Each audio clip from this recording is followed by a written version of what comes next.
Hare Krishna Prabhu, Santosh Prabhu. Let's start with a small kirtan. See.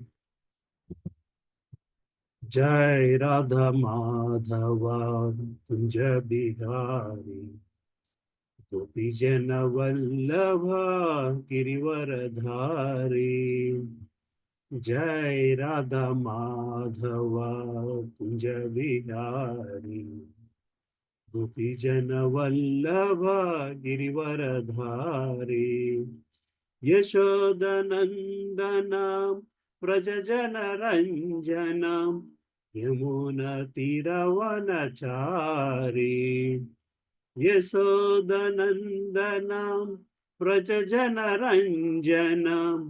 Yamuna Tiravanachari Jai Radha Madhava Kunja Bihari Gopi Jana Vallabha Girivaradhari Yashodanandana Prajajana Ranjana Yamuna Tiravanachari Jai Radha Madhava Kunja Bihari Gopi Jana Vallabha Girivaradhari Yashodanandana Prajajana Ranjana Yamuna Tiravanachari Hare Krishna, Hare Krishna, Krishna Krishna, Hare Hare, Hare Rama, Hare Rama,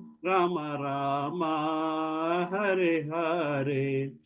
Hare Krishna, Hare Krishna, Krishna Krishna, Hare Hare, Hare Rama, Hare Rama, Rama Rama, Hare Hare.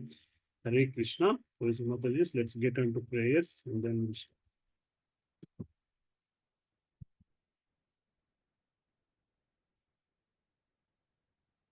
Om Jnanatimirandhasya Jnananjana-salakaya Chakshuronmilitam Yena Tasmai Sri Gurave Namaha Sri Chaitanya Manobhishtam Stapitam Yena Bhutale Swayam Rupa Kadamahyam Dadati Swapadantikam Vandeham Sri Guru Sri Yuta Padakamalam Sri Guru Vaishnavansha Sri Rupam Sagrajatam Sahagana Rakunatanvitam Tam Sajivam Sadvaitam Savadutam Parijana Sahitam Krishna Chaitanya Devam Sri Radha Krishna Padan Sahagana Lalita Shri Vishakhanvitamscha He Krishna Karuna Sindho Dina Bandho Jagatpate Gopesa Gopika Kanta Radha Kanta Namostute Tapta Kanchana Gaurangi Radhe Vrindavaneshwari Vrishabhanustute Devi Pranamami Haripriye Vancha Kalpatarubhyascha Kripa Sindhubhya Evacha Patitanam Pavanebhyo Vaishnavebhyo Namo Namaha Jai Sri Krishna Chaitanya Prabhu Nityananda Shri Advaita Gadadhara Srivasadi Gaura Bhakta Vrinda Hare Krishna Krishna Krishna Hare Hare Hare Rama Rama Rama Hare Hare Om Namo Bhagavate Vasudevaya Om Namo Bhagavate Vasudevaya Om Namo Bhagavate वासुदेवाय नारायणं नमस्कृत्यं नरं चैव नरोत्तमं देवीं सरस्वतीं व्यासं ततो जयमुदीरयेत् नष्टप्रायेषु भद्रेषु नित्यं भागवत सेवया भगवते उत्तमश्लोके भक्तिर्भवति नैष्टिकी कृष्णाय वासुदेवाय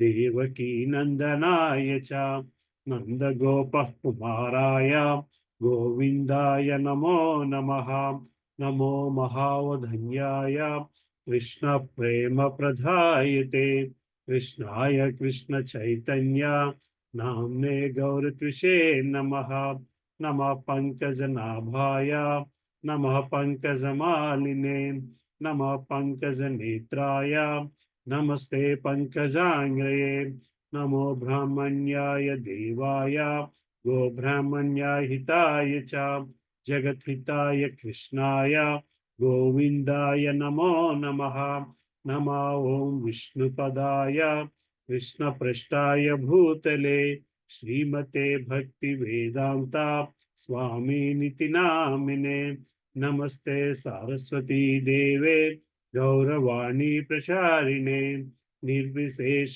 शून्यवादी पाश्चात्य देशतारिणे जय श्री कृष्ण चैतन्य प्रभु नित्यानंद श्री अद्वैत गदाधार श्रीवासादि गौर भक्त वृंद हरे कृष्णा कृष्णा कृष्णा हरे हरे हरे रामा राम राम हरे हरे मुखं करोति वाचलं रङ्गमलगायते गिरिमित्कृपातमहं वन्दे श्रीगुरुं भीमतारीणं मानन्दमाधवं श्रीचैतन्येश्वरं पवित्रो पवित्रो वा सर्वावस्थं हृदयोऽपि वः यस्मरेति पुण्डरीकाक्षं स वाक्याभ्यन्तरशुचिः श्रीविष्णु श्रीविष्णु श्रीविष्णु हरे Krishna. I know today there are programs everywhere, so that's the reason I think we have few people. But we have to start the class because I also have to go for the program. So Hare Krishna Sachadev Prabhu, Dandavat Pranam Prabhu, Hare Krishna Muralidhar Prabhu, प्रणाम प्रभु जी। Hare Krishna हरे Prabhu. Krishna दंडवत प्रणाम प्रभु जी दंडवत प्रणाम। Dandavat Pranam, Dandavat Prabhu. So we are in the chapter uh, 7th canto, 2nd chapter, right? 7th canto, 2nd chapter. Let me share my screen.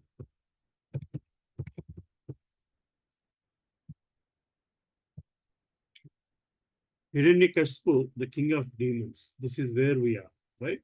So Hiranyakashipu dies and he was killed by Varahaswami. And then Hiranyaksha is, the whole family is sad because Hiranyakashipu is dead, and then Hiranyaksha is dead, and Hiranyakashipu is uh, preaching the philosophy to the family, saying like um, you know the whole whatever we see in Bhagavad Gita, the whole philosophy is being taught by Hiranyakashipu. Now we should understand when Hiranyakashipu knows so much philosophy, and why is he still at Dhanava? So we all talked about it yesterday. Santosh Aditya Prabhu also explained it so nicely. The difference between jnana and vijnana. So the difference between jnana and vijnana is theory and practicality, right? Knowing jnana is one thing, but practically applying it is what vijnana is. So when somebody dies here, so Hiranyakashipu is explaining how the body and soul are two different things, and don't lament on something that is it's just a body that is gone, basically, right? So in the story right now we are here around this place. When you look at the gist of this chapter, Hiranyakashipu then related historical incident concerning King Suyajna, who resided in the country named Urshinara.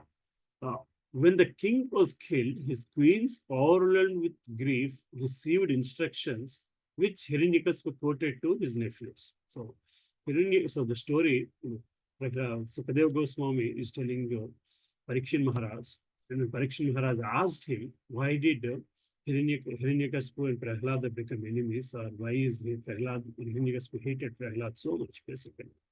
And then the Hiranyakashipu story started with Hiranyaksha and Hiranyakashipu. And then Hiranyakashipu is telling his nephews and other family members of not to lament or cry about the dead man, basically. And in the process, he is quoting about a story of King Suyagnya, yeah, of the kingdom called Usinara. Shinara. So this story again, as the story starts, we'll start with a sloka number, I think 28. That's where the story starts. In the state known as Usinara, there was a celebrated king named Suyagnya. When the king was killed in battle by his enemies, his kinsmen sat down around the dead body and began to lament the death of their friend. We have seen this sloka. We have seen this also yesterday. His golden bejeweled armor smashed, his ornaments and garlands fallen from their place, his hair scattered, and his eyes lusterless. The slain king lay on the battlefield, his entire body smeared with blood, his heart pierced by arrows of the enemy.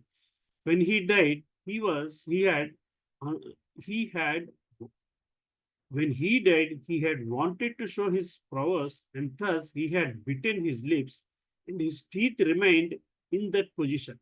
His beautiful lotus like face was now black and covered with dust from the battlefield. His arms, his arms with his sword and other weapons were cut and broken.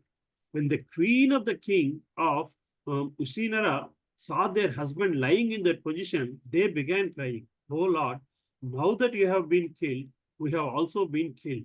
Repeating these words again and again, they fell down, pounding their breasts at the feet of the dead king. Brothers and Matas, we have seen, I think, this sloka yesterday. But here we have to observe a few things. Here, there's a description of a dead king. So the king, when he was alive, when he was in action, he was very healthy, active, and looks smart, and all that has been vanished now when he turned into a dead body. So the moment he turned into a dead body, all that has vanished. So a couple of things, Prabhu, here we should observe. In reality, most dead bodies look like this. It doesn't matter if the body has died in an accident or in what do you call, in a battlefield. Here, the king is fighting for his kingdom. King is fighting for his life, and he died. And this is what most of us do also. We at the point of death, we fight for our life. We fight for our possessions. We fight for our life because we are in the feeling of losing our possessions.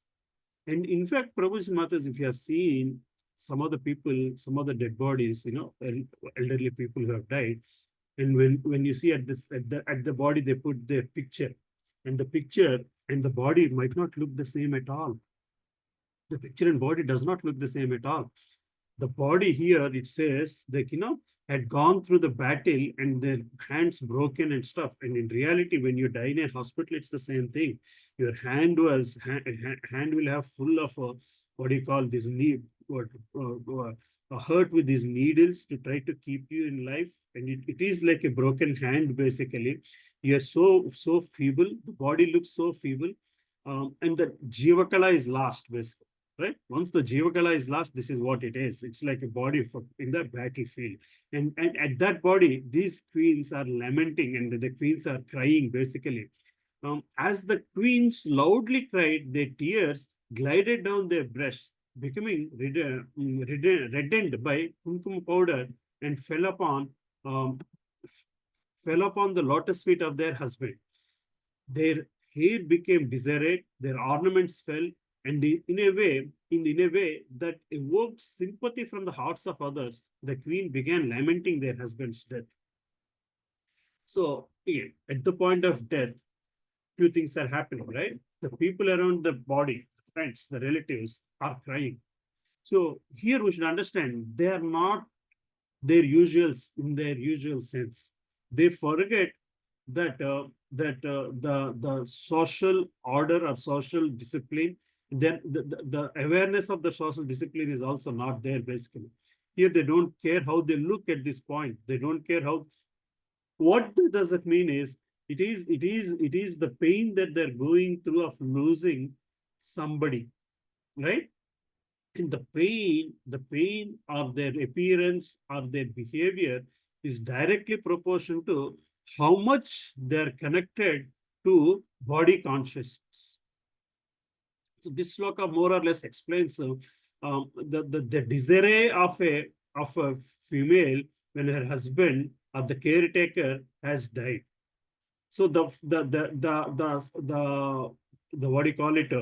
Uh, the feeling of loss can be for different reasons. The for losing the person in action anymore, not having that person in action anymore, or losing the person who is actually caring for them and taking care of them, and so on, basically, right? But in the whole process, what it means is they're looking at that person in a bodily consciousness and they're looking at themselves in bodily consciousness. The more you look at yourself in bodily consciousness, the more you look at the other person in bodily consciousness, basically.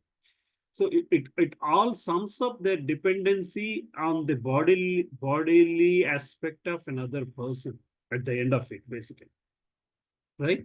So, O Lord, you have now been removed by cruel providence to a state beyond our sight. You have previously sustained the livelihood of inhabitants of Utshinara, and thus they are happy. But your condition now is the cause of their unhappiness. They're also saying, not only us, the whole city is unhappy because you have now taken away, you have now gone away from this body, and this is how the whole city is crying. O king, O hero, you were a very grateful husband and the most sincere friend of all of us. How shall we exist without you? O hero, wherever you are going, please direct us there so that we may follow in your footsteps and engage again in your services. Let us go along with you. Please help us, or please let us go along with you, is what they're saying. Please take us with you. And this is a normal practice, used to be sati sahagamanam in the past. And we have seen this in the story of Pandavas also, where Panduraju dies, and Panduraju dies, so his two wives, uh, Kunti and Madri, wanted to die, and because he was uh, away from the kingdom, and then leaving all the five little kids alone without guidance of a parent, would deviate them from the path of dharma, and it would be, what do you call it, a sin on the parent. And then Kunti was decided to live to take care of or put the children in the right path, and then Madri did the sati sahagamanam, basically, right? This is a practice that used to be, and now it is not there anymore. But then, yes, we can move on. The time was appropriate for the body to be burned, but the queens, not allowing it to be taken away, continued lamenting for the body, which they kept on their laps. In the meantime, the sun completed its movement for setting in the west.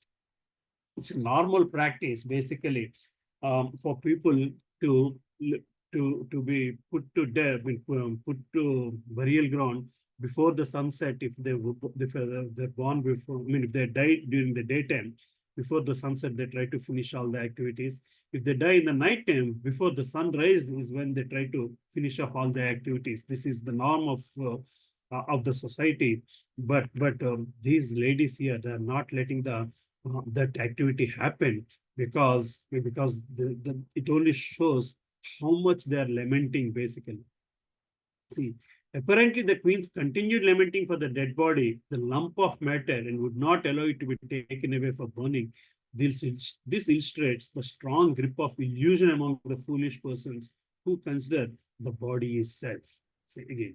So the reason here Prabhupada is saying, the more you are in the bodily consciousness, so the more you are lamenting. Women are generally considered less intelligent because of ignorance only. The queens thought of the dead body as their husband, and somehow or other thought it is that if the body were kept, their husband would remain with them. Such a conception of self is certainly for Gokhara, cows and asses.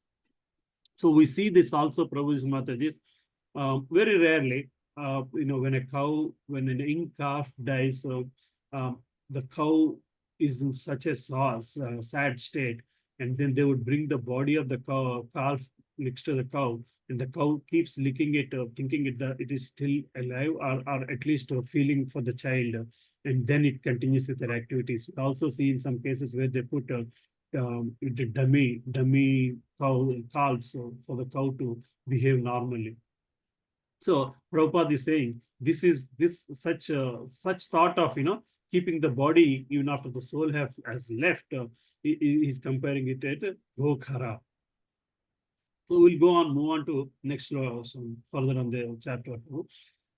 So when the decomposition, okay, this is about Prabhupada is giving another example where some disciples kept their body of a guru, thinking he went into samadhi even after he left the body for few days until it started to decompose, and they came in terms with the reality, and then they let the body take to the next steps, basically. The incident narrated by Hiranyakasipu from history must have taken place millions of years ago, because Hiranyakasipu lived millions of years ago and was even when quoting from history. Thus, the incident occurred before Hiranyakasipu's lifetime, but the same ignorance in the bodily concept of life is still prevalent, not only among laymen, but even among scientists who think they will be able to revive frozen corpses. Apparently, the queens did not want to deliver the dead body for burning because they were afraid of dying with the dead body of their husband. Even you would see this, Prabhu, I think till very recently, like when I say recently, until a couple of decades ago, the Soviet people, the Soviet Union preserved the Lenin's body, thinking that one day there will be a method to revive bodies, and then he would be he would be brought back to life. And when Soviet Union fell down, they let the body take the next steps, basically. So here Prabhupada is saying years, even millions of years have passed away, but the lamentation for the body is remaining the same thing, basically, because of lack of proper understanding of the soul and the body consciousness, the relationship between the soul and body, and the reason for that relationship, and the purpose with which the body and soul should enjoy that relationship and limit that relationship too. Right? So as it further goes, while the queens were lamenting the death of their king, their loud cries were heard even from abode of Yamaraja. Assuming the body of a boy, Yamaraja personally approached the relatives of the dead body and advised them as follows. So these slokas are very important because Yamaraj himself, the Lord who needs to take care of the death, is coming and giving lessons of death to the relatives in the form of a little boy. Generally, when the little kids talk about philosophy, it attracts a lot of people. You see that the ratings that you see little children, so when speak some philosophy, how cute it is, how nice it is, and then how the ratings and likes and all those things. We also see, like, when Pawan Prabhu's son speaks about philosophy, how we all react to the same philosophy and spoken by somebody elder person is different, basically. So the Lord of Death is coming here as a little boy to teach philosophy. So again, the little boy aspect is only to draw their attention. So here we have to analyze two things or understand two things. The highest authority of death is coming to talk to you as death. of death in such a way that you are ready to give your full attention. That's the combination that Yamaraj has chosen, and he talks about the story. Sometimes the living entity is forced to give up his body and enter another according to judgment of Yamaraja. It is difficult, however, for conditioned soul to enter another body unless the present body is annihilated through cremation or some other means. The living beings has attachment to the present body and does not want to enter another, and thus in the interim, he remains ghost. If a living being who has already left his body has been pious, Amaras, just to give him a relief, will give him another body. Since the living being in the body of king has some attachment to his body, he was hovering as ghost, and therefore Amaras, as a special consideration, approached the lamenting relatives to instruct them personally. Emeraj approached them as a child because a child is not restricted but is granted admittance anywhere, even to to the palace of a king. Besides this, the child was speaking philosophy. People are very much interested in hearing philosophy when it's spoken by a child. So, Maharaj is talking about the philosophy of death. That way, these slokas that we are now going to talk about, 37 to 40, 49, they are very important in terms of understanding the body consciousness and soul consciousness. We have seen this in chapter 2 of Bhagavad Gita, where Krishna explains Atma Tattva, and we see the Sankhya Yoga. Again, in the 13th chapter, we see the relationship between body, soul, and the functionality of the subtle body and the gross body.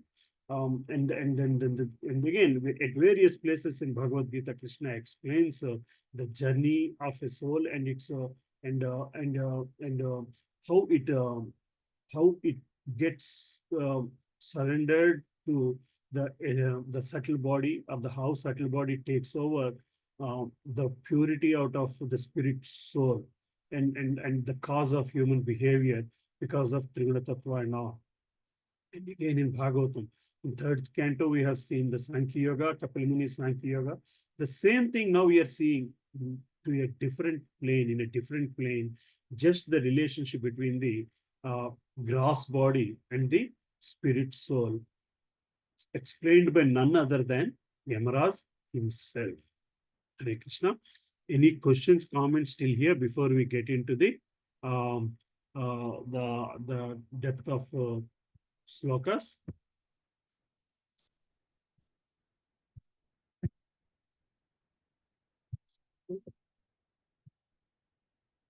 So we'll start with the 37th sloka, where Yamaraja talks about the philosophy. Sri Yamam Vacha Aho Amisham Ayas Adhikanam Vipasyatam Loka Vidim Vimohaham Yatra Gatastatra Gatam Manushyam Swayam Sadharma Api Sochantya Padham. Sri Yamam Vacha, Sri Yamaraj said, Aho, alas, Aminsam, of these,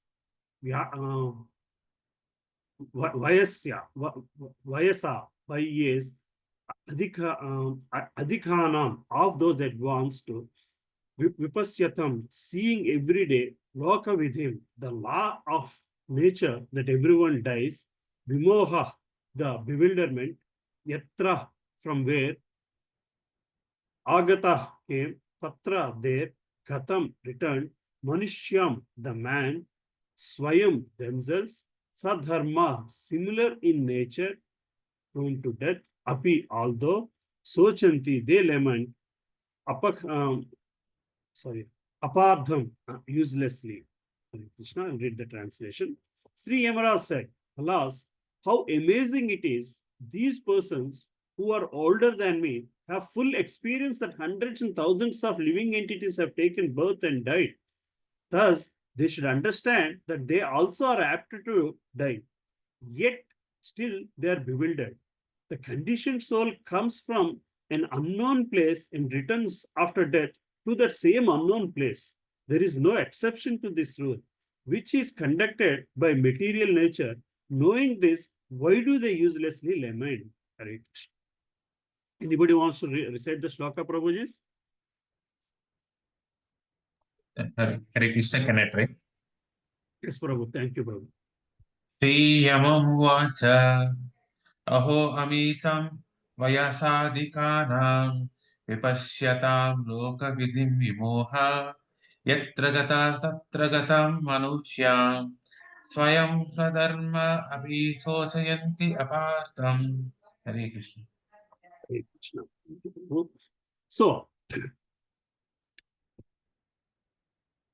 Yamaraj is amazed at how people speak, know, see death, and still lament. So see, the whole story is starting with lamenting at a point of death, to coming back to why that happens, right? So the two things, we all know we will die.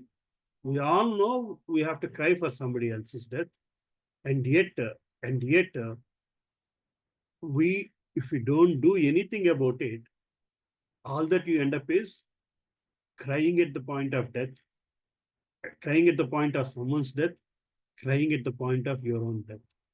The previous shloka, Prabhupada, in the purport, he said that the king died, but he still had his attachment to the body is still there, so he's roaming around as ghost.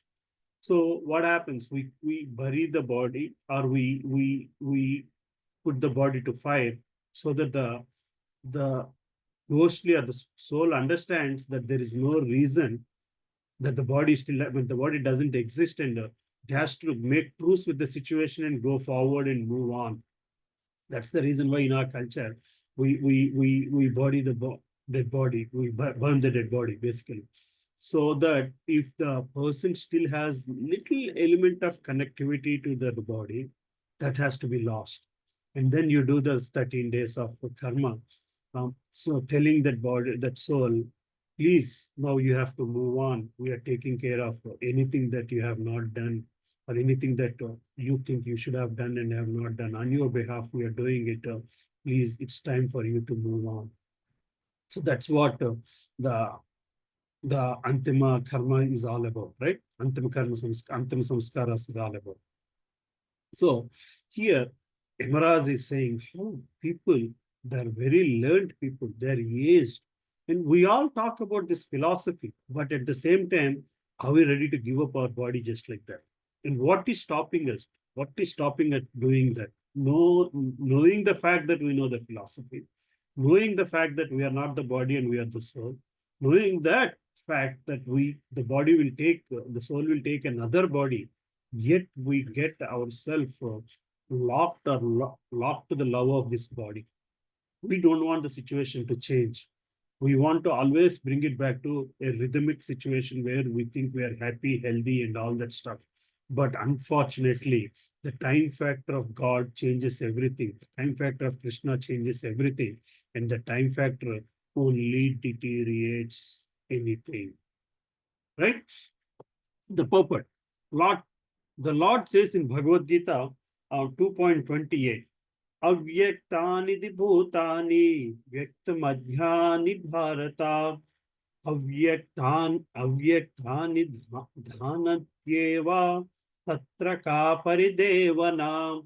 All created beings are unmanifest in the beginning, in their beginning, manifest in interim state, and unmanifest again when they are annihilated.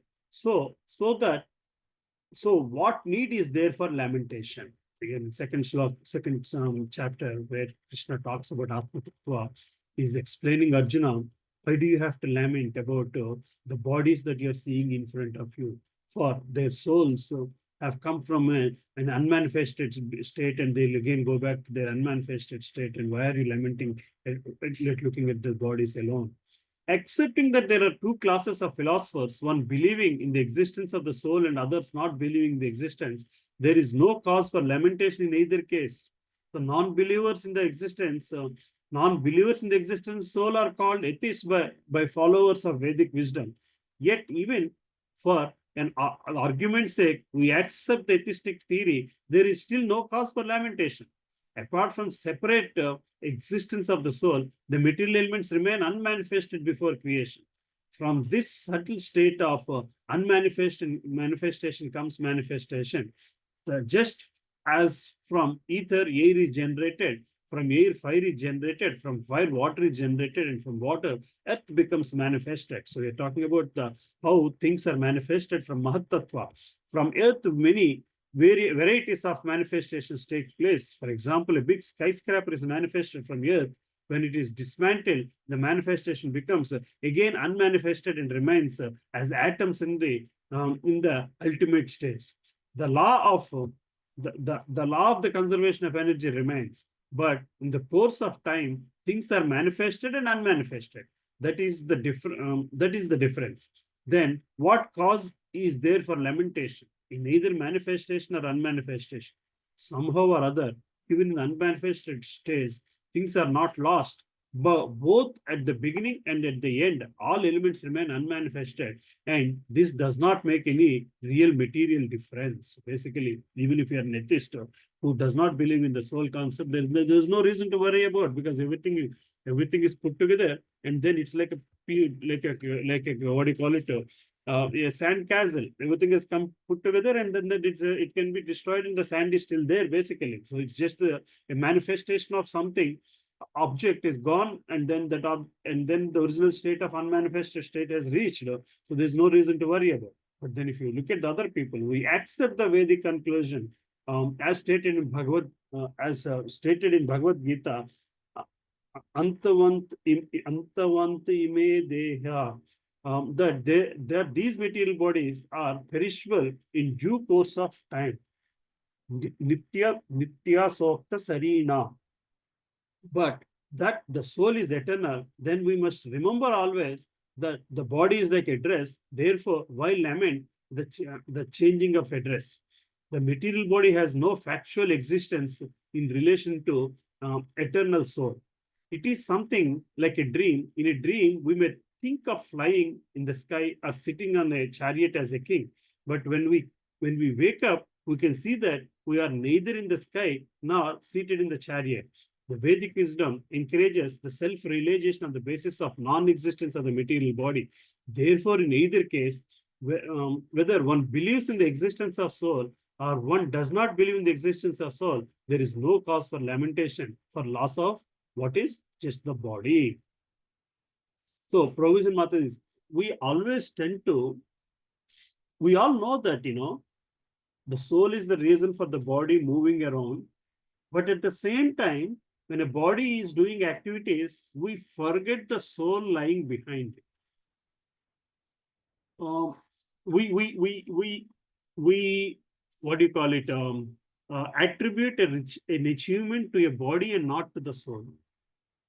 We attribute an unachievement or a distress to the body and not to the soul. It is something like this, because you see a lot of people walking around and you connect to things that are happening to people, because all the things are happening in materialistic world. So, so what happened is that last week I was not here. I was in US basically, right?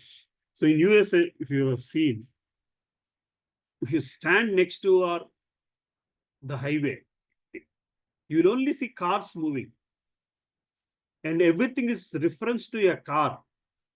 The car has a number, and then there are the cameras signaling at the car, and then looking at the car speed or whatever it is. But everything is reference to car. You stand there for 5 minutes, and you see all the cars moving. You tend to forget there are people inside the car. You tend to forget the driver, and you refer everything to your car. If you look at the car's movie or something like that, that is what it is basically. The human aspect of moving car, a moving object is lost. We only refer to them as. Similarly, when we see human beings doing activities that are resulting in actions, we tend to forget the soul inside them, right?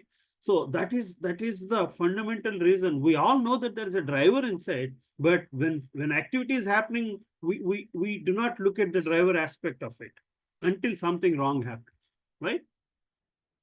The same thing is in real life also, I guess. So the more I think we are advancing in materialistic life, the more we tend to forget the human aspect or the soul aspect in human body, just the way as the driver aspect in a car, basically, right? And now we are getting automatic driving cars, which means there is still a human being sitting in it, but then the car is moving on its own. So that is what, if you compare a guided life for a human being. So what is a guided life for human being?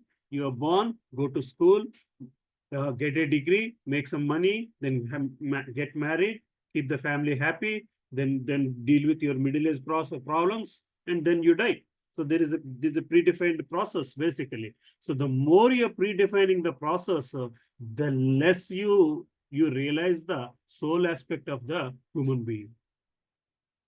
The more you want to systemize the body as body's life, the body's role in the materialistic world, I guess the less you will think of the soul aspect. Is what I felt, but people we can discuss these things basically as we go further, because this is what the whole chapter is going to talk about. So then we'll get on to the 38th shloka. It is wonderful that these elderly women do not have a higher sense of life than we do. Indeed, we are most fortunate, for although we are children and have been left to struggle in material life, unprotected by father and mother, and although we are very weak, we have not been vanquished or eaten by ferocious animal. Thus, we have firm belief that the Supreme Personal Godhead, who has given us protection even in the womb of mother, will protect us everywhere. When I was reading this, I was thinking of somebody recently asked me, why am I going through this distress? What happened? I was almost close to achieving this result, and in the last minute that it did not happen the way I wanted. Said that the fact that things happen or do not happen are not in your hands, but you have to only do your duty and let the rest go. Then why did Krishna give me the hope that I'll achieve this in the first place? He should have stopped me by not giving me that hope, or he should have not given me the taste of that hope. And because he gave me that, I feel I have been now cheated by Krishna by not taking me to the end of it. How many agree? How many of you agree with what I just said? So should we blame Krishna for it? Hare Krishna, Satya Prabhu, Satya Prabhu. No, Prabhuji, we should not blame Krishna. Why and why not?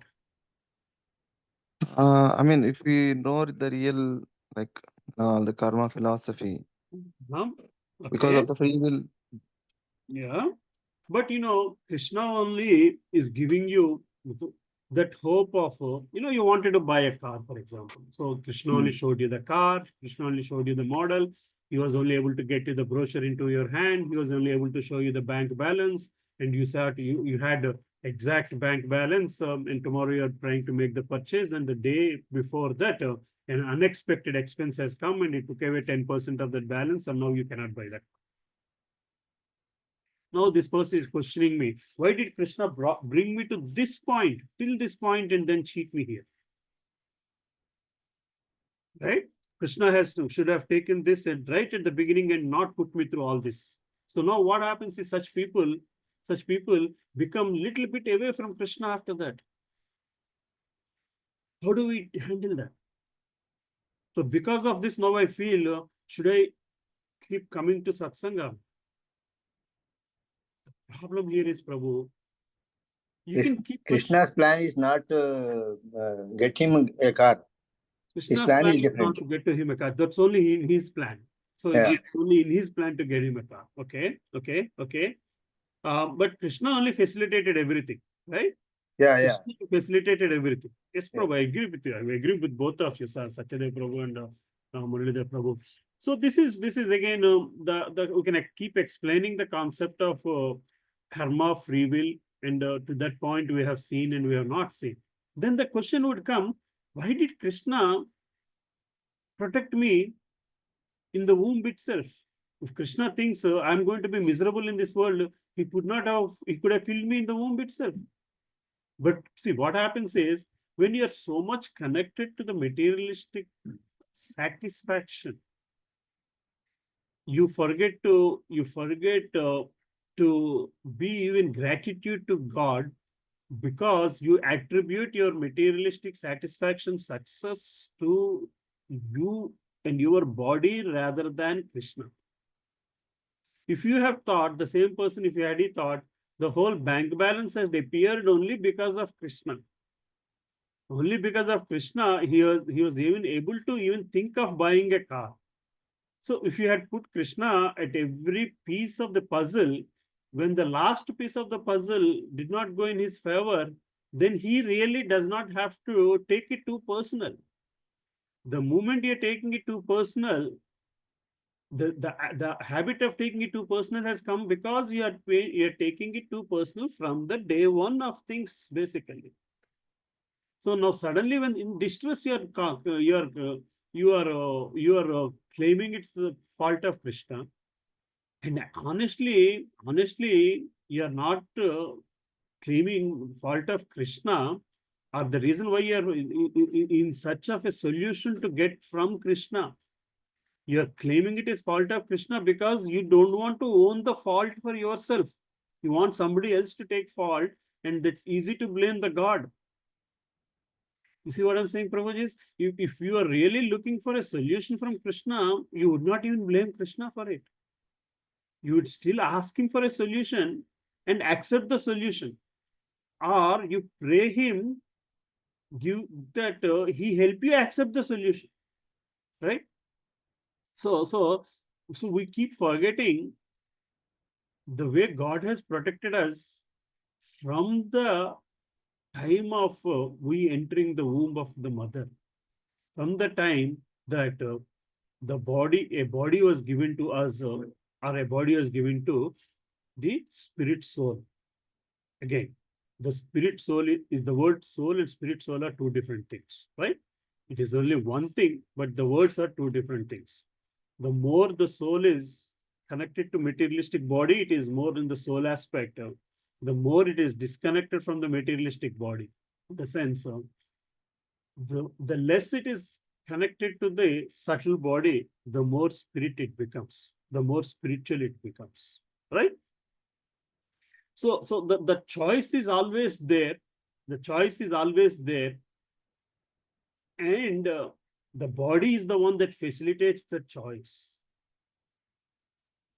The soul in its nature does not want to enjoy the materialistic aspects until it comes in connection with the subtle body. And when the mind of the subtle body is listening to the elements of materialistic body, it turns away from the spirit soul. So we have to think of those three layers, right? The outermost layer is the subtle body, the gross body, and then the next layer is the subtle body, and then the next layer is this place where soul is sitting along with the super soul. It's all theoretical, right? But the more you can calm down the subtle body from the gross body, then the greater the soul will start acting, or let the body act for the purpose it was given. For the purpose the body was given. The purpose for which this body is given is to understand our connectivity back to Krishna, to understand our reconnectivity back to Krishna, to understand or help purify the reason why we are staying away from Krishna. The reason why we are staying away from Krishna is we wanted to be like him, or we wanted to be independent, or we wanted to enjoy without him. So, right? This is why we call how we should engage our indriyas. We should engage our indriyas for the happiness of Krishna, and that's why we call Krishna as the name given to Krishna in terms of enjoying indriyas is Shikesha. Rishikesha. Now, when we say Rishikesha, what does it really mean? What does it really mean? Who is Rishikesha? Enjoyer of the senses. Enjoyer of the senses. So, who is that enjoyer of the senses? Did we ever ask this question? We know Krishna, we know when we say Krishna, Bhagavan is in three forms. The Bhagavan and the Brahman and the Paramatma. So which one of these is called Hrishikesha? Paramatma, Prabhu. Paramatma. Paramatma is the one who is closest to the Indriyas. Right? So it is the Paramatma that will be happy when we use our Indriyas for Lord's happiness. So the distance between Atma and Paramatma is very little. The distance, physically distance between Atma and Paramatma is very little.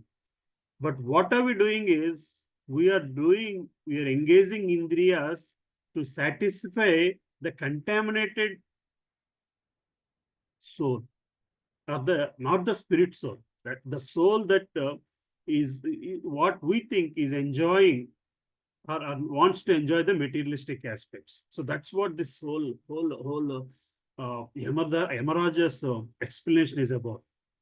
So to bifurcate these elements basically.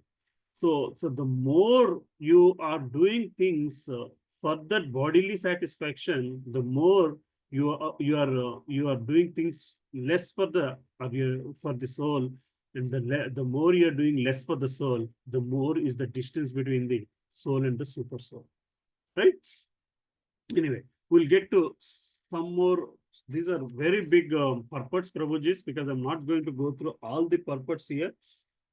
At least some purports we'll try to study, like 44 and stuff like that. So let's go to 39 shloka. The boy addressed the woman, "O weak woman, only by the will of Supreme Personality of Godhead, who is never diminished, is the entire world created, maintained, and again annihilated. This is the verdict of the Vedic knowledge. This material creation consists of the moving and non-moving, is exactly like his plaything, being the Supreme Lord. He is completely competent to destroy and protect." Hare Krishna. Okay, anybody wants to read through this purport, Prabhu?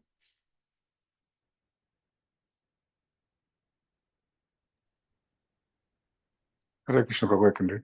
Hare Krishna. Thank you, Prabhu. In this regard, the queens might argue, if her husband was protected by the Supreme Personality of Godhead when in the womb, why he is not been given the protection now? To this question, the answer is ya ichasa sajatam avavyo ya eva rakshate avampate chaha. One cannot argue with the activities of the Supreme Personality of the Godhead. The Lord is always free, and therefore he can protect and he can also annihilate. He is not our order carrier. Whatever he likes, he will do. Therefore, he is the Supreme Lord.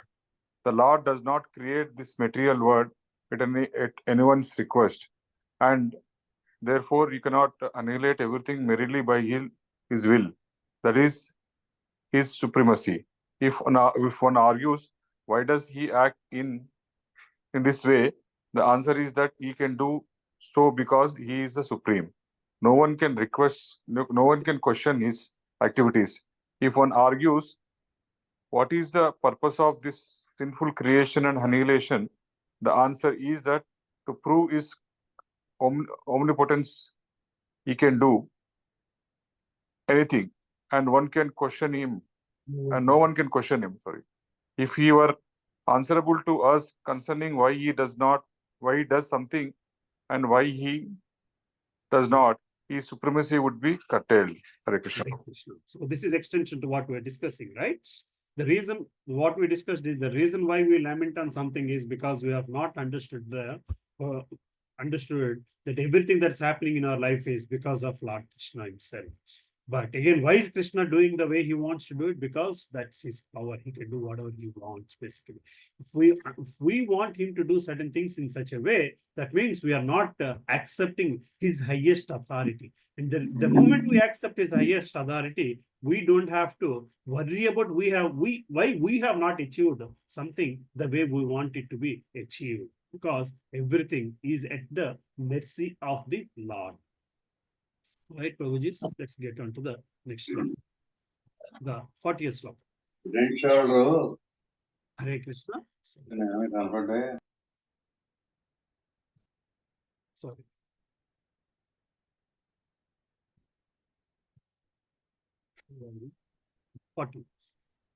Sometimes one loses his money. Hare Krishna, Prabhuji. Amma. Yes, Mataji.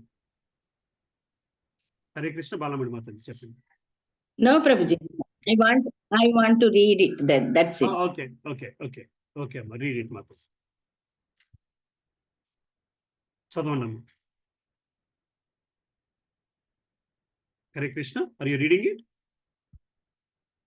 Here and mute, Mataji. Yes, Prabhuji. Read it, Mataji.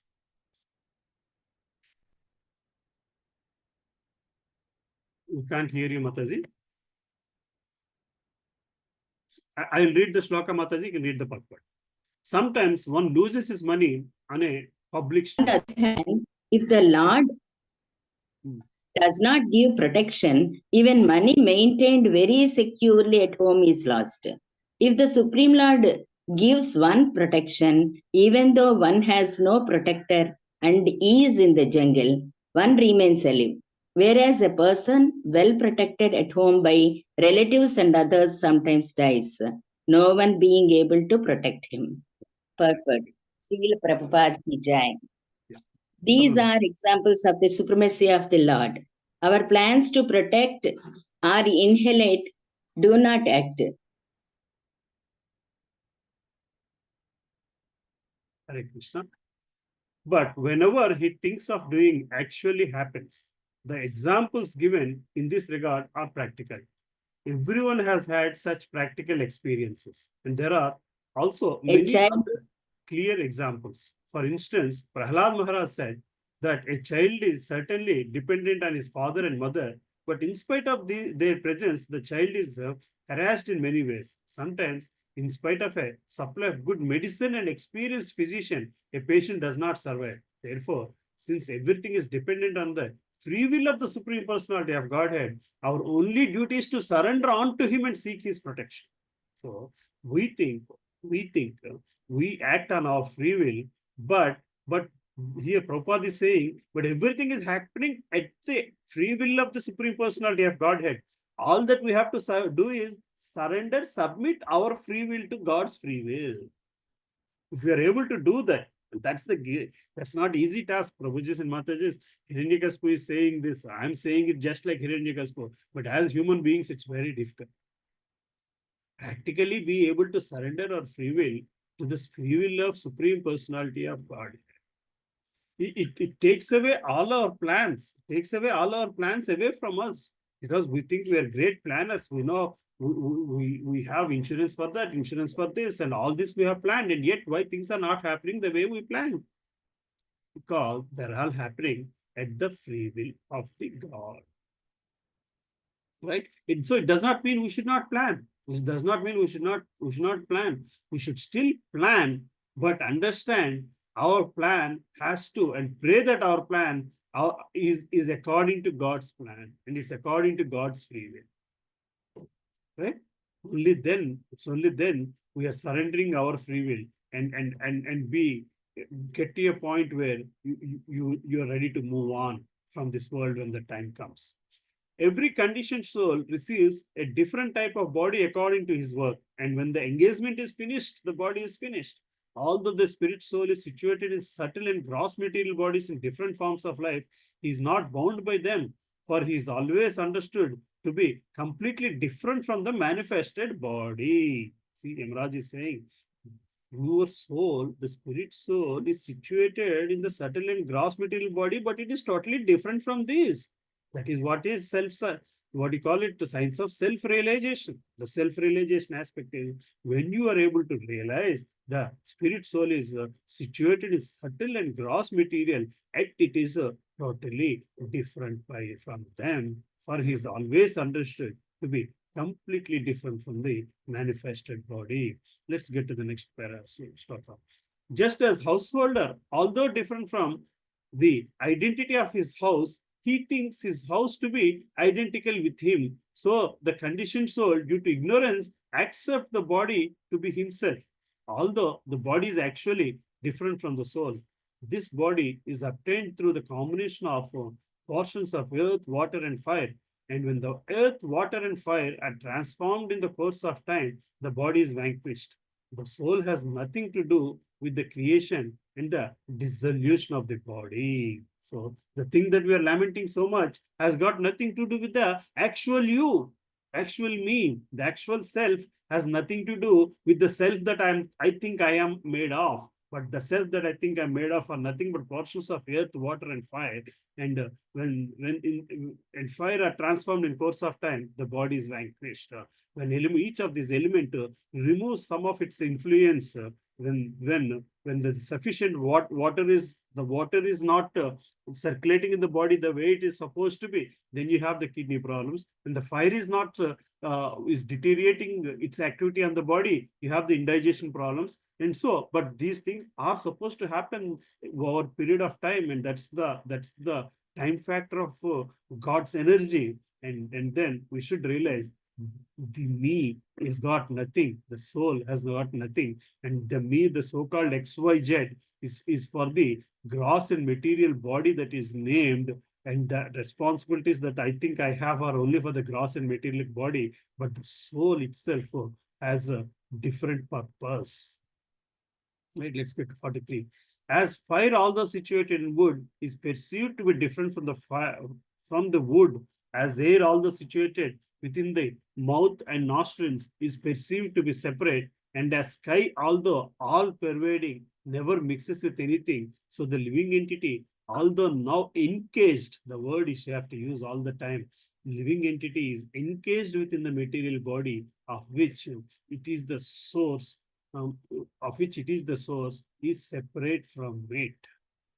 See, the soul is only encased in the material body entity, is separate from it, is something here Emraj is explaining to these lady, all the relatives that are crying or feeling bad for the loss of the king, basically. Hare Krishna. Anybody wants to read this purport? 43. Hare Krishna, can I read? Yes, Prabhu. Thank you, Prabhu. In Bhagavad Gita, the Supreme Personality of Godhead explained that the material energy and the spiritual energy both emanate from him. Material energy is described as Me Vinna Prakritir Astada, the eight separated energies of the Lord. But although the eight gross and subtle material energies, namely earth, water, fire, air, ether, mind, intelligence, and false ego, are stated to be Bhinna, separate from the Lord, actually they are not. Fire appears separate from the wood, and as the air along flowing through the nostrils and mouth of the body appears separate from the body, so the Paramatma, the Supreme Personality of Godhead, appears separate from the living being, but is actually separate and not separate simultaneously. This is the philosophy of Achintya Veda Aveda Tattva, propounded by Sri Chaitanya Mahaprabhu. According to the reactions of the karma, the living being appears separate from the Supreme Personality of Godhead. But actually, he is very intimately related with the Lord. Consequently, even though we now seem neglected by the Lord, he is actually always alert to our activities. Under all circumstances, therefore, we should simply depend on the supremacy of the Supreme Personality of Godhead and thus revive our intimate relationship with Him. We must depend upon the authority and control of the Supreme Personality of Godhead. So under all circumstances, we should simply depend on the supremacy of the Supreme Personality of Godhead and thus revive our intimate relationship with Him. So the dependency of God will help us revive our relationship with Him. We must depend upon the authority and control of the Supreme Personality of Godhead for only one reason, that is to revive our intimate relationship with the God. So that just the way Prabhupada was explaining how the fire and wood are different at the same time they're interdependent basically, right? So we are so it appears to separate from the living being, but is actually separate and not separate simultaneously. Relationship to Supreme Personality appears separate from the living being, but at the same time is not separate simultaneously. That's why it's achintya achinta bhedatvam is again Prabhupada is referring to basically.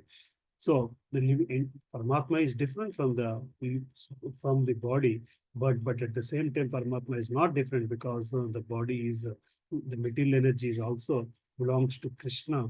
His inferior energy basically, right?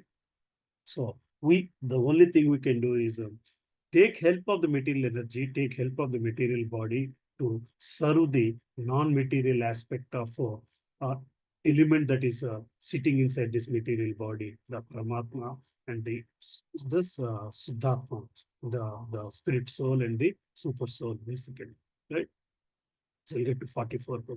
Yamaras continued, "O lamenters, you are all fools. The person named Suyagna, for whom you lament, is still lying before you and he has he's not gone anywhere. Then what is the cause for your lamentation? Previously, he heard you and replied to you, but now, not finding him, you are lamenting. This is contradictory behavior. For you have never actually seen the person within the body who heard you and replied. There is no need for you or lamentation, for the body you have always seen is lying here." So Prabhuji said, so see how he's saying, Paramatma, the person named Suyagnya. So the name is given only for the body. The name is given only for the body. So we take so much pride in that name when that name is called is respected or is recognized. We take so much pride in it, but it is just for the body. So you have actually not seen the soul. The soul is the one that is left, but the thing that you are actually connected to is still sitting there. Why are you worrying? Why are you crying? So the body that you are connected to, or the element that you are connected to, is still sitting there. The thing that you are not connected to is the one that has left the body. If you really knows the thing that left the body is the one that you are supposed to get connected to, then you will not lament for this body anyway. You see, the moment you recognize the soul aspect within ourselves, the moment you will be able to recognize the soul aspect in others, then there is no reason for lamentation. Right? The instruction by Amaras in the form of boy is understandable even for a common man. Common man who considers the body, the self, is certainly comparable to an animal. But even a common man can understand that after death, a person is gone. All the body is still there. A dead man's relative lament that the person has gone anyway. For a common man sees the body but cannot see the soul. As described in Bhagavad Gita, Dehinosmit Eda Dehe, the soul, the proprietor of the body, is within. After death, when the breath within the nostrils has stopped, one can understand that the person within the body who was hearing and replying has now gone. Therefore, in effect, the common man concludes that actually the spirit soul was different from the body and has now gone away. Thus, even a common man coming to his senses can know that the real person who was within the body and was hearing and replying was never seen. For that which was never seen, what is the need for lamentation? So what is gone out is just the soul that has left the body, and you're lamenting for something that has gone out, basically. In the body, the most important substance is the life air, but that is also that also is neither the listener nor the speaker. Beyond even the life air, the soul also can do nothing. For the super soul is actually the dictator in cooperation with the individual soul. The super soul conducting the activities of the body is different from the body and the living force. So here, Yamraj is in the previous talk, he explained the role of soul. Here he's explaining actually it is the super soul that is dictating things for the soul to do what to do and what not to do. And when does that happen? When the soul is ready to listen to the super soul. The super soul conducting the activities body is different from the body and the living force. Here the soul is the living force. And then the super soul is the one, the Paramatma is the one can actually dictate what to do and what not to do when you surrender your free will, that is coming from the materialistic body, and then start listening to the super soul, right? Hare Krishna. Let's move on to the next slokas. One who studies carefully under the direction of bona fide spiritual master can understand the real knowledge that the Supreme Personality Godhead is actually the conductor of all activities of the individual soul and the controller of their results as well. Although individual soul possesses the indriyas or senses, he is not actually the proprietor, for the proprietor is the super soul. Consequently, the super soul is called Rishikesa, and the individual soul is advised by the direction of the super soul to surrender to him and thus be happy. Sarva dharman parijyacha mamekam sarvam vraja. So, which means give out all dharmas. Now, when we talk about dharmas, we talk about worshipping that god or worshipping this demigod or worshipping this, doing that. No. Crying at the dead body is also, we consider it as a part of our dharma, and you can leave even that. Basically, you see what I'm saying? So anything that you're doing for the satisfaction of your body, if you consider that a dharma, leave that also. Thus, he can become immortal and be transferred to the spiritual kingdom, where he will achieve the highest success of the eternal blissful life of knowledge. In conclusion, the individual soul is different from the body, senses, living force, and the airs within the body. And above him is the super soul, who gives the individual soul all facilities. The individual soul, who renders everything to the super soul, lives very happily within the body. So when you start using the body to please the super soul, which means you start using all your indriyas to satisfy the indriyas of the Lord, then only happiness is there for the soul within the body. So Prabhupada is concluding. Then let's get into the 46th shloka. The 5 material elements, the 10 senses, and the mind all combine to form various parts of the gross and subtle bodies. The living entity comes in contact with the material bodies, whether high or low, and later gives them up by his personal prowess. This strength can be perceived in living entities' personal prowess to progress different types of bodies. Again, how much we are taking shelter of this gross and material body will decide how much kind of a higher low level body that you will achieve in the next lifetime, basically, right? Let's so the more again here Prabhupada is referring to a shloka by shloka from Bhagavad Gita. Yanti Devo sorry, Yanti Devavrata Devani Pitrayanti Pitrurata Bhutani Yanti Bhutena Yantri Madhya Jinopi Ma. So those who worship demigods will take birth in amongst the demigods. Those who worship ghosts will worship ghosts and spirits will take birth amongst such beings. Those who worship ancestors will take in birth in ancestors. Those who worship me will live with me. So again, Prabhuji and Mataji, we take this shloka only, and again, when we say worship to demigods will take birth. But actually, we are not in a state of even worshipping demigods or ghosts or pitrus. We are just in a state of worshipping a WhatsApp or a cell phone or something else and something else and something else. We lament when something. See, those who worship demigods go to demigods. Worshipping demigods means those people who lament if they're not able to worship demigod, also they lament. Those are the people who are actually worshipping demigods. So today we don't lament about not worshipping demigods or not worshipping God. We lament about things like a lost chapel or a lost pen or a lost WhatsApp message or lost pride or a lost or unattained pride or unattained recognition. So when we worship such things, so you can imagine where your future is going to be, where my future or where our future is going to be. So we probably are not even at the state of understanding where we are qualified to understand this shloka basically. Anyway, the human body, the human form of body is valuable. One can use the body to go to higher planetary systems to Pitraloka, or he can remain in this lower planetary system. But if one tries, he can also return home back to the Godhead. This prowess is given by Supreme Personality of Godhead as the Super Soul. Therefore, the Lord says, Matta Smriti Jnanam Apohimcha.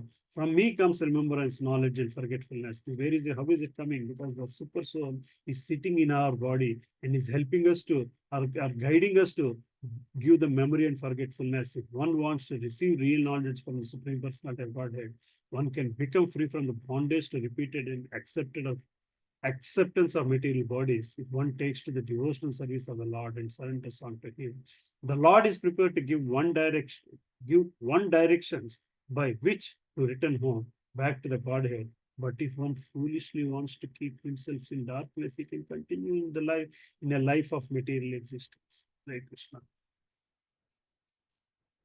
The incident of death has to be point of reflection of how we are leading our lives. That is where this philosophy should be useful.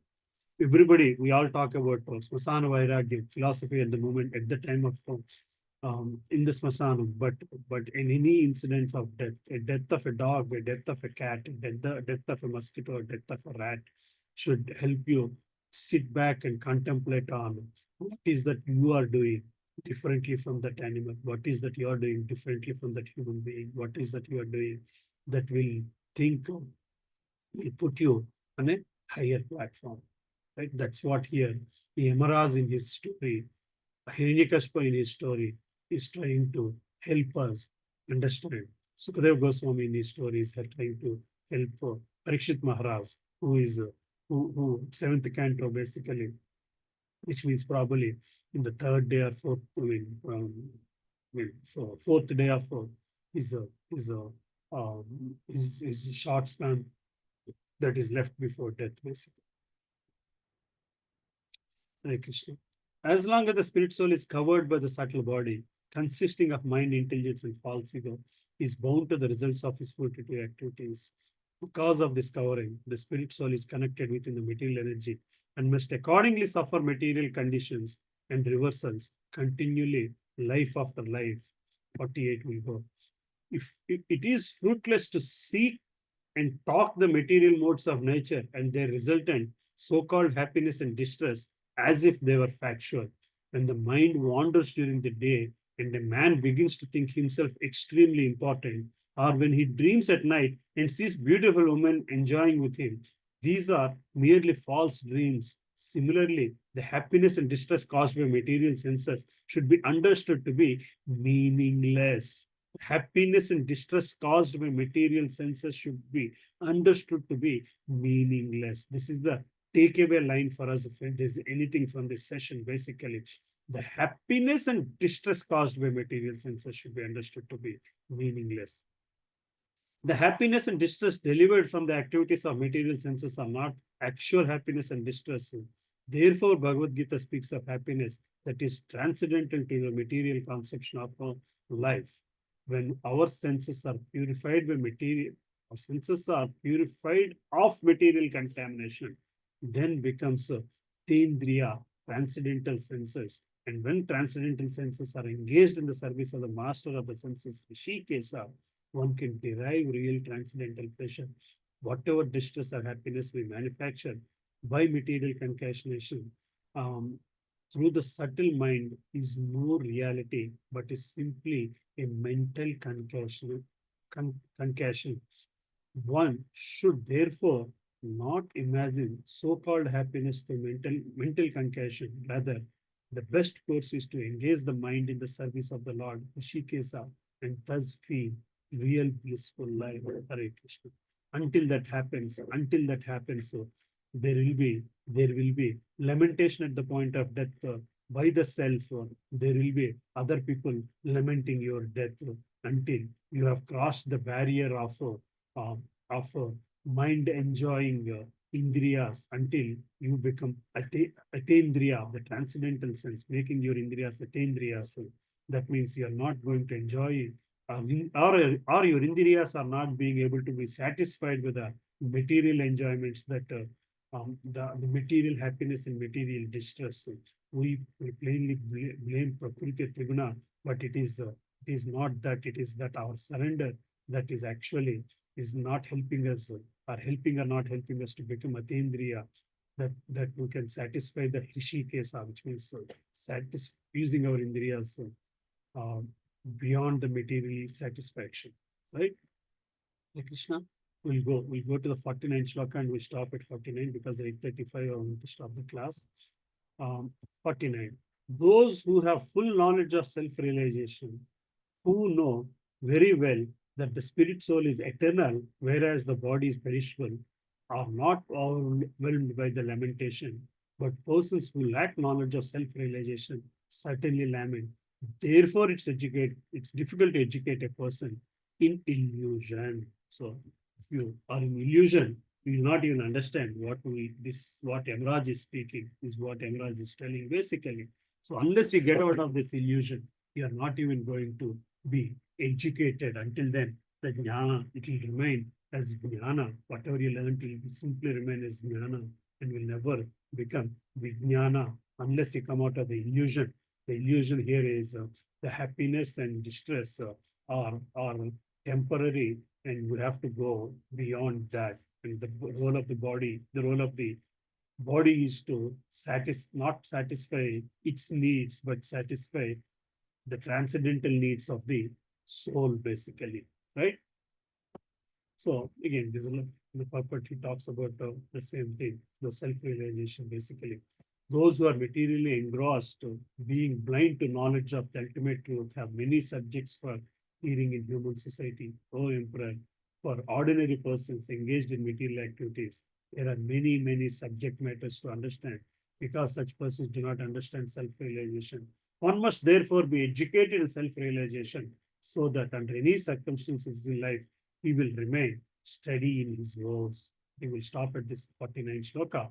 From 50th shloka, there is another story that the little boy, the Yamaraja and the little boy, is going to tell to the relatives, the lamenting relatives of Hiranyaksh, lamenting relatives of the king that is passed away in the war. There is another hunter who lured the birds with food and captured them. After spreading a net, he lived as if appointed by death, personified as the killer of the birds. This is another incident from history. So the story, this thing next week will continue from text 51 in our Bhagavata journey. Hare Krishna, Prabhuji and Mataji. I'm going to stop here. If anybody has any questions, so let us take for a few minutes. Hare Krishna. So thank you. Thank you, Prabhu. Srinivas Prabhu. Thank you. So does this make any sense, Prabhu? So what we discussed today? Yes, Hare Krishna. Thank you, Prabhu. the nice examples which Hiranyakashipu is quoting. Sorry, Prabhu. The nice examples. Yeah. We can quote these examples in our sessions as well. Yes, Prabhu. I haven't Good to touch. this 7-8 shlokas, almost like 20 shlokas, but out of which there are at least 10 shlokas. Each shloka can take one class separately, Prabhu, basically. Yes. We discuss for 3-4 hours, basically. But again, we wanted to move forward. So at least those of people that are available in the class could make it to today's class. I thought they should get the glimpse of all the 20 shlokas, basically. So the story will be complete, basically. So, but when you get a chance, please go through the purports. Yeah, it will make a lot more sense of what Yamaraj is trying to do and what Prabhupada wants us to understand from the story of Yamaraj. Hare Krishna. Hare Krishna, Prabhuji and Mataji, some Balamani Mataji, you want to say something, Amma? లేదు Prabhuji. Okay. Hare Krishna Prabhuji. Class బాగుంది Prabhuji. Thank you. Thank you. So, those of you are around in Hyderabad, please join us for Gaurang Darshan Prabhu class at 10 o'clock. Yeah. So, Where it is, Prabhu? Ma? Today Gaurang Darshan class, where it is? Gaurang Darshan Prabhu class is at my home avatar, Prabhu. My home avatar. Okay. My home. So, thank you, Prabhu. Your class Prabhuji, was excellent. Thank you. You have made everybody's mind pure. Hare And Rama. to go in spiritual line, విజ్ఞానం అనేది బాగా బోధించారు. Excellent ఉంది, చాలా బాగుంది. Thank you. Hare Krishna. So, Madhvi Mataji, you want to say something? Link live link ఉందా Prabhuji? Live link అమ్మా try చేస్తానమ్మా. సో ఉంటే ఇదే లింక్ ఇస్తాను. ఓకే. సో ఈ లింక్ కాదు, మనం రెగ్యులర్ గా వాడే link. Okay. Thank you Prabhuji. Hare Krishna. Prabhu, I'm closing the class here. So I'll see you next. Okay. Thank you, Prabhu. Thank you, Sunil Prabhu. Thank you, Prabhuji. Hare Krishna.